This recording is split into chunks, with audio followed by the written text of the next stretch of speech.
alimponya mtumishi wa afisa wa serikali. Amen. Tutasoma na stori zote mbili ziko kwenye kitabu hicho kimoja cha Mathayo sura ya 8.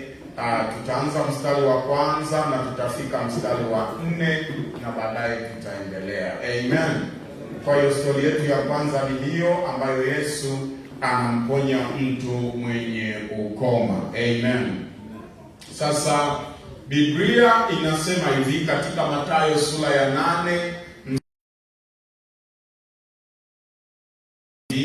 naye Yesu aliposhuka mlimani, makutano mengi walimfuata. Tunajua kuanzia Mathayo sura ya 5 mpaka sura ya 7 yanaitwa mafundisho ya mlimani. Sema mafundisho ya mlimani.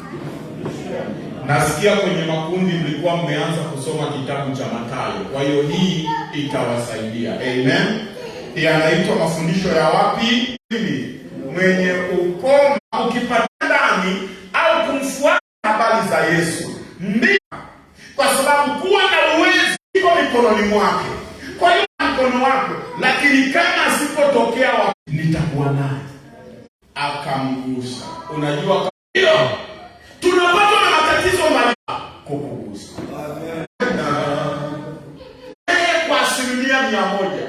Usichofa yako huwezi kuja kuwa bongo kwa maana ninayoyajua mwenyewe niliyoyafanya.